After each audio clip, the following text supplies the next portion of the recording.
I wanted to share a story with you that I've actually never shared publicly before. As many of you have probably noticed, I have a pretty hoarse voice. So this is my natural voice. And when I was little, I remember that probably around 7 or 8 years old, all of a sudden my voice changed. And I didn't really remember why or know why. So my mom started taking me to throat doctors to figure out what was going on with my throat. And in one of the appointments, I remember them showing me a picture of a vocal cord with a bump on it. And they said, "This is what your vocal cord looks like." And I said, "I don't understand." And I'm pretty sure they called it a polyp, a vocal polyp. And I said, "Well, how do you get that?" They said, "Well, you scream a lot or you talk a lot." And of course, I started laughing because I've always been a talker.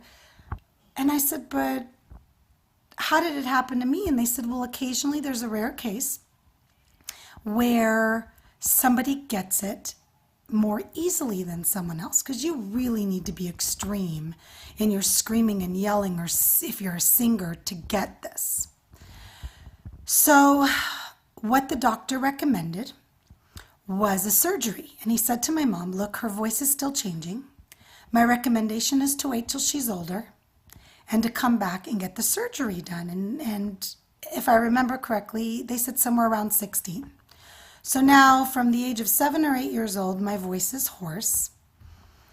And I remember having to deal with what many children have to deal with even today: really mean kids. So I have two memories from my childhood that I thought of the other day. You know, sometimes you just start putting things together, and honestly, I haven't given it much thought because this is just how my voice has been all my life, or most of my life. So what happened was, I remember going to school and kids just being mean, uh, calling me Kermit the Frog, making fun of my voice. "What, do you have a cold again?" And a lot of times when I was nervous, my voice would even get deeper and I would almost lose part of it, probably out of nerves. So I remember kids being mean, but I also remember something else. I also remember the first day of school. The first day of school, every day from probably the second or third grade, probably through high school. So I had two things that kind of made me stand out. The first one was my voice. The second one was my name being so different than everybody else's.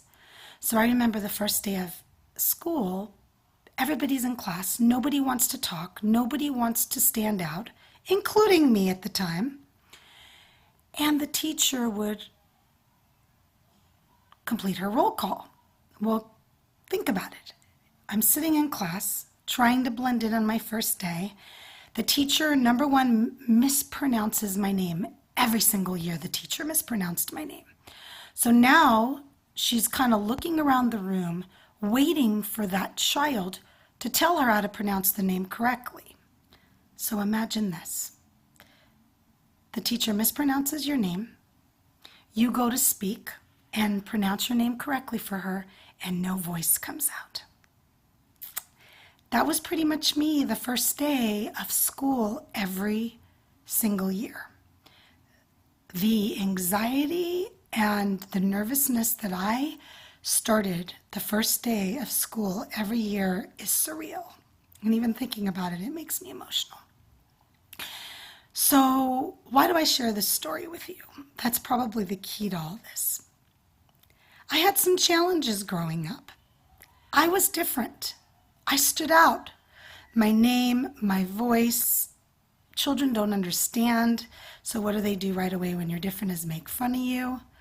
The nervousness of standing up in class for a presentation. The nervousness of being called on in class to answer a question. So what happened? What actually happened from there? So my story goes something like this. As I got older, recognized being unique, having a different voice, having a different name doesn't have to be a bad thing. That I can be myself, that I can be different. So basically what started happening was this. Somewhere around the 10th grade, I waited for that first day of school. Don't get me wrong, I still got anxious, but I waited because I knew that the second that that teacher called my name, I was going to sit up straight and I was going to correct her and my voice was going to come out. And then, probably around 11th grade, I started asking to go first when the teacher asked for volunteers to give the presentation first. Around my senior year, I started volunteering to speak at different clubs, running for offices where I would stand up in front of everybody. And then, when I got into college, I actually took, one of the first classes I took was public speaking. So, what does all this mean? I took something that I had absolutely no control over. The name that was given to me, which by the way, I absolutely love today, because it's different. The voice that pretty much I grew into because of the polyp that I had no control over growing on my vocal cords. And I took something different and unique and I made it my own. And I think the story I wanted to share to end this video was, when I was 16, I went back to the to the ENT, the ear, nose, throat doctor.